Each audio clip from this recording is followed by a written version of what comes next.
Good afternoon, YouTube. Brawley coming at you again with another Wuthering Waves video. It's now been a few days that the game's been out. I've officially finished all the main story acts, the 6 acts that's available to Wuthering Waves. I'm gonna go through now and finish all the side content. Get as many gems as possible. Get ready for the new character drops. So far, what I think of the story, what I thought of the first 6 acts. Honestly, Act 1 through 4 a little bit boring, a little bit slow, but it's really just a build up period for Act 5 and 6. It Act 1 through 4 tries its best to explain to us what tacit discords are, what the rifts are, basic understandings of the game, tutorials. Basically, some of these side quests are explaining where you could buy certain ingredients, where you could buy certain materials, how echoes work, how to train your echoes. It's all the same stuff basically for any gotcha game really of this caliber. You're gonna get that kind of stuff. Where it really shines, though, is Act 5 and 6, where it really starts to explain the reverse raindrops. A little bit more into you start getting a little bit of an idea of what's going on in this world and how dark it truly is. Actually, Gion's backstory is very interesting. Gion being the general, the guy with the green spear. His backstory seems phenomenal. The guy with the purple outfit and the white silver hair, he looks like he's going to be a must-have character when they finally release him. And I know they're going to. If they don't, I mean, come on, Wuthering Waves. That's such a miss. You need to release that character. But, anyways, what I thought of the story, what I think of it, the boss fights. I think the boss fights are well done in this game. I think the echo fights are done really well in this game. I think they don't miss with how they did their combat. I think they have a successful game when it comes to just pure game experience, when it comes to fighting, when it comes to dodging, parrying. I think they've done a great job. I think they knew what they were doing because of punishing Grey Raven, honestly. So they have some experience already in that sense. But when it comes to story, um, it could be kind of hard to get into. And it's hard to tell people, oh, just wait, it'll be good at Act 5 and 6, because that's honestly like 4 to 5 hours into the game. So it's kind of hard to ask people to play that much and spend that much time playing a game until the story gets good.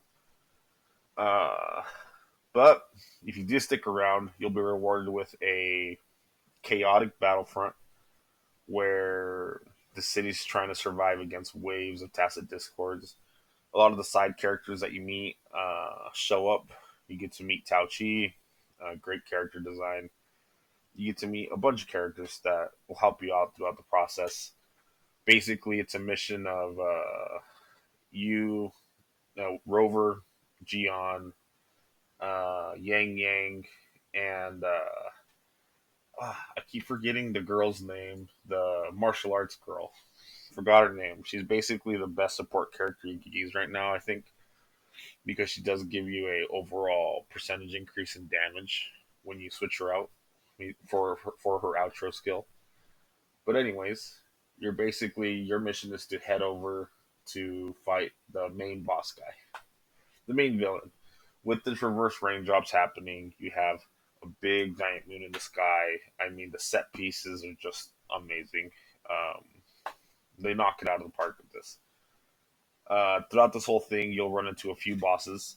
Some of these bosses are really well made.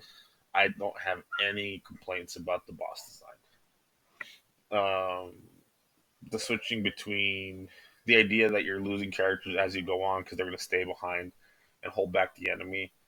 I think it's very anime tropish, but you know what? I kind of like that. I kind of like that a character becomes self-sacrificial for the better of the team. So for the better good, they stay behind to fight an army of tacit discords. I think that's really well done.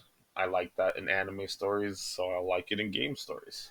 Um, so at the end, it's you and Gion fighting against the ultimate evil.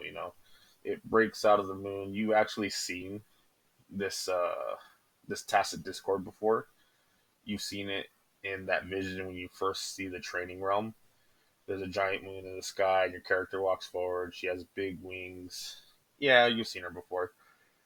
But during this fight, you do get to unleash your Havoc form, which is really, really strong. I think it's one of the better characters right now. Is a Rover Havoc form.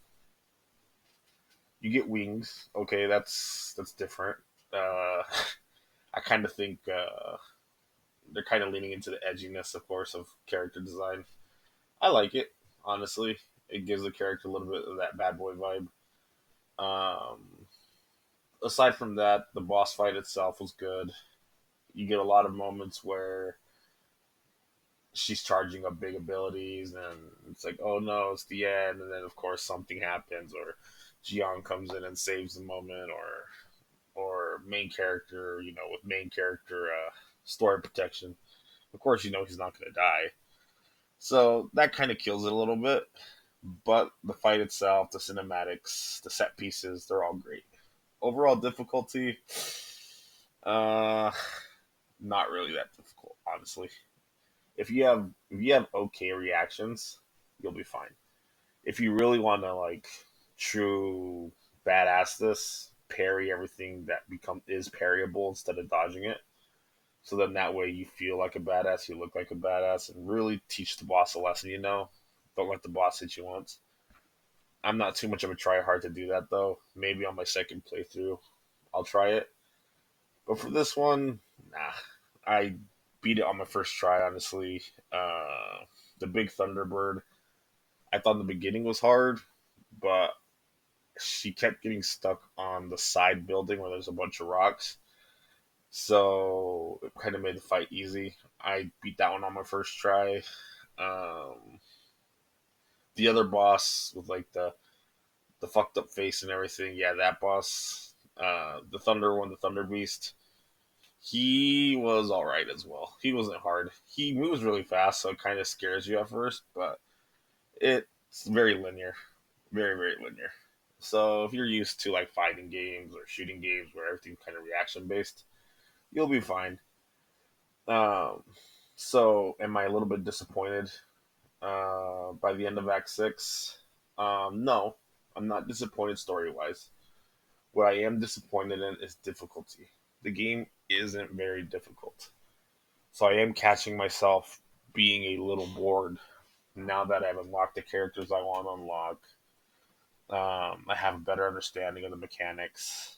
Uh, it does feel good to string together a good set of combos and dodge everything, parry everything correctly. It feels great. Like being able to put the monkey boss in his place without getting hit once is one of the better experiences I've had in this game. But I am a little bit disappointed in the difficulty. I was expecting a little bit more when it came to difficulty, so we'll have to see in the harder stages of a lot of these, like illusionary tower stuff. That one world where you go through the door and you have to use one character. I'm hoping that gets more difficult. I'm at the level 60 stage, I think, so I'll move ahead from there and I'll update you guys then, I guess, on the difficulty. But for right now, story wise, it really wasn't that difficult. I get it. It's so more casual players can get through it with ease. So that way they get done with the story and they understand the story and they can move on to the end game content. Uh, but yeah, that's where I stand. Great story. Difficulty was meh. Characters in the story were good. I think they could have done without introducing Tao Chi yet. I understand why they needed to. She's the one that created the shield, basically. So she's the head of their department for that area. So I know why they had to introduce Tao Chi, but it feels like they kind of just threw her in there. So I don't know. They probably could have done a better job of introducing some of these characters. But I digress. All in all, I give the story a solid 7 out of 10, just because the last two acts are great acts. But what really drops it, which I could actually lean more towards like a 6.5, are the first four acts. Um, very slow character building, getting you to understand systems. And by the time you get to the final two, it's like you spent 8 hours doing nothing, and then you spent 30 minutes with a good story. That's what it honestly felt like. So, what do you think of the story? Do you think it's good? Do you think it's bad? Do you think my point of view is kind of crappy on this? If it is, go ahead and leave me a comment below. I do read the comments.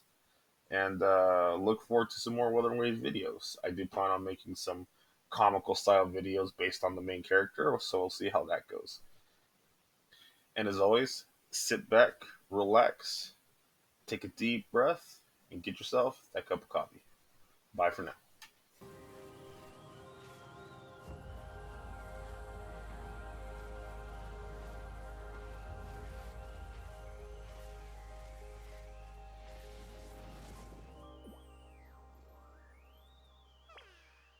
Food. I want food.